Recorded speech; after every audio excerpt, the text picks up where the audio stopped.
जय श्री राम। बहुत स्वागत आपका आपके अपने बेहद खास कार्यक्रम मानस ज्योतिष ज्ञान में। मैं हूं आपके साथ आपका अपना आचार्य राज मिश्रा।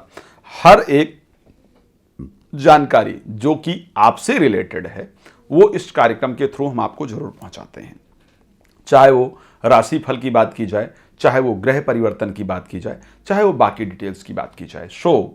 बुध राशि परिवर्तन कर रहे हैं। बुध एक ऐसे प्लैनेट माने जाते हैं जो बहुत इंपॉर्टेंट हैं ज्योतिष के अंतर्गत।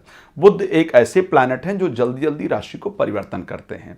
बुध वो प्लैनेट हैं जिनके माध्यम से हमारी वाणी शुद्ध होती है। जैसा कि गोस्वामी तुलसीदास जी इतना बड़ा ग्रंथ लिख रहे हैं, श्री रामचरितमानस लिख रहे हैं, उसमें प्रार्थना करते हैं कि विविध विप्र बुध ग्रह चरण, विप्र बुध ग्रह चरण। जिस प्रकार मैं विप्रों की प्रार्थना इस धरती पर करता हूं, उसी प्रकार मैं बुद्ध की प्रार्थना करता हूं। विविध विप्र बुध ग्रह चरण, बंद करो कर जोर, और होई प्रसन्न पुरवों सकल मंज मनोरथ मोर। कहते मेरे मनोरथ को अगर मुझे पूर्ण करना है सो उसमें बुद्ध का बहुत इंपॉर्टेंट रोल है और मैं उनसे प्रार्थना करता हूं। इससे समझ आता है कि बुद्ध का इंपॉर्टेंस कितना ज्यादा है। राइट। बुद्ध 8 जुलाई को राशि परिवर्तन करने जा रहे हैं और कहां पर जा रहे हैं? कर्क राशि के अंतर्गत 8 जुलाई को जाएंगे। राशियों के अंतर्गत किस प्रकार का इंपैक्ट पड़ेगा, किस प्रकार का प्रभाव पड़ेगा, इस पर हम आज चर्चा करने का प्रयास कर रहे हैं। 4th हाउस में स्पेशली मेष राशि के लिए जाएंगे। मेष राशि के लिए 4th हाउस में पहुंचने पर एक बेहतरीन रिजल्ट प्राप्त होने वाला है। प्रॉपर्टी का सुख प्राप्त हो, गाड़ी का सुख प्राप्त हो, हृदय से जो योजनाएं बनाई हुई हैं उसमें सफलता प्राप्त हो, नए कार्य में लाभ की प्राप्ति हो, इस प्रकार की परिस्थितियां जरूर रहने वाली हैं। बट क्योंकि 6th हाउस और 3rd हाउस के भी स्वामी होंगे, थोड़ी सावधानी की आवश्यकता जरूर पड़ेगी। हम उपाय पर भी बात करेंगे। अगर हम वृष राशि के लिए बात करते हैं 3rd हाउस के अंतर्गत जाकर के गोचर करेंगे। यहां पर यात्राएं बहुत सारी होने वाली है, प्रादेशिक यात्रा इत्यादि हो, इस प्रकार की परिस्थिति बनती है। बट आर्थिक वृद्धि साथ में अच्छी होने वाली है। भाई बहनों के जीवन में सुंदर परिवर्तन आएगा, उनके साथ आपके संबंध अच्छे होंगे। अगर हम मिथुन राशि के लिए जाकर के बात करेंगे, 2nd हाउस में चंद्रमा के घर में गोचर करेंगे, जहां पर कि आपकी स्वयं की राशि से 2nd हाउस में गोचर करेंगे, आपकी राशि स्वामी होकर के।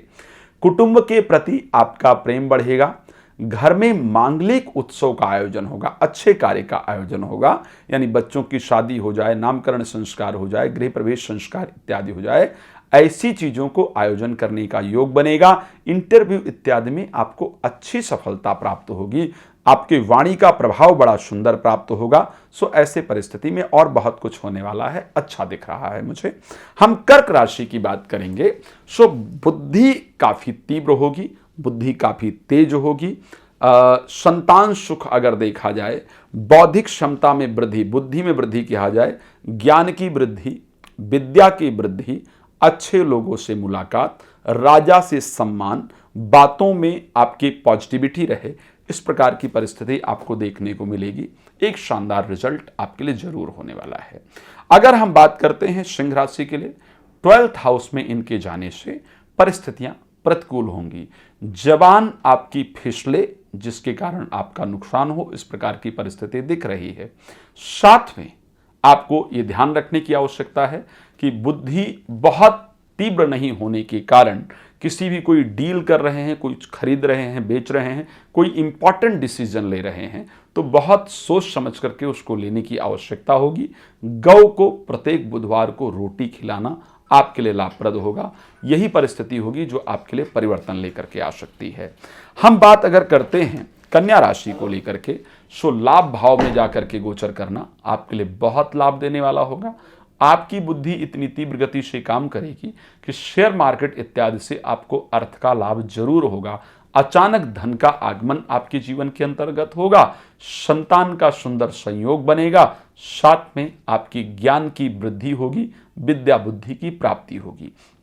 हम अगर बात करते हैं तुला राशि को लेकर के, ऐसी परिस्थिति के अंतर्गत अगर हम तुला राशि में देखें 10th हाउस में जाकर के गोचर करेंगे तुला राशि के अंतर्गत।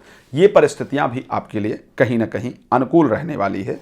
तुला राशि की अगर जातक जातिका को लेकर के देखें, नई नौकरी प्राप्त होती हुई दिख रही है।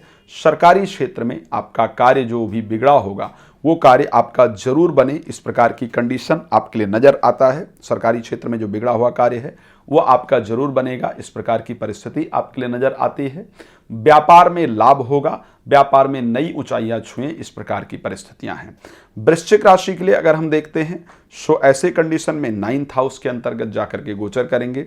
धार्मिक यात्राओं का योग बनेगा, सफलता प्राप्त होगी, प्रादेशिक यात्राएं होंगी, इवन विदेश यात्रा को लेकर के रुका हुआ कार्य भी आपका जरूर बनेगा। और साथ में पिता के साथ संबंध अच्छे होंगे, पिता का स्वास्थ्य अच्छा होगा, मान सम्मान की प्राप्ति होगी। धनु राशि की जब हम बात करते हैं तो 8th हाउस में आ जाएंगे। यहां पर तोल मोल के बोल वाली परिस्थिति होगी, जो भी बोलना है उसको बड़ा सोच समझ करके बोलना होगा, डिसीजन लेना है सावधानी के साथ लेना होगा। लोगों से लड़ाई झगड़ा हो, भाई बंधुओं में वैमनस्य बैर इत्यादि की परिस्थिति हो, इस प्रकार का संयोग दिख रहा है। आपको तुलसी का दल, रोज एक तुलसी का पत्ता खाने की आवश्यकता होगी, एक इलायची खाने की आवश्यकता आपके लिए जरूर होगी। मकर राशि के लिए जीवन संगी के जीवन में परिवर्तन आने से आपको प्रसन्नता प्राप्त होगी, जीवन साथी के जीवन में वृद्धि इत्यादि उत्पन्न होगी। विवाह इत्यादि जो मांगलिक कार्य हैं वो निश्चित रूप से आपके जीवन में होने वाले दिख रहे हैं। जीवन साथी के साथ समय व्यतीत करेंगे, उनके जीवन में वृद्धि होने से आपको प्रसन्नता प्राप्त होगी। कुंभ राशि के लिए सावधान रहने की आवश्यकता होगी। एक तो शत्रुता से बचने की आवश्यकता होगी, लोगों से लड़ाई झगड़ा हो, दुश्मनी पैदा हो, पारिवारिक लोगों से ही संबंध खराब हो, इस प्रकार की परिस्थितियां हैं। सो सावधानी की आवश्यकता जरूर रहेगी आपके लिए। एक काम करेंगे, गाय को रोटी देंगे, इससे आपको बहुत सुंदर लाभ प्राप्त होगा प्रत्येक बुधवार को। मीन राशि के लिए अगर हम बात करते हैं, बहुत शानदार संयोग है।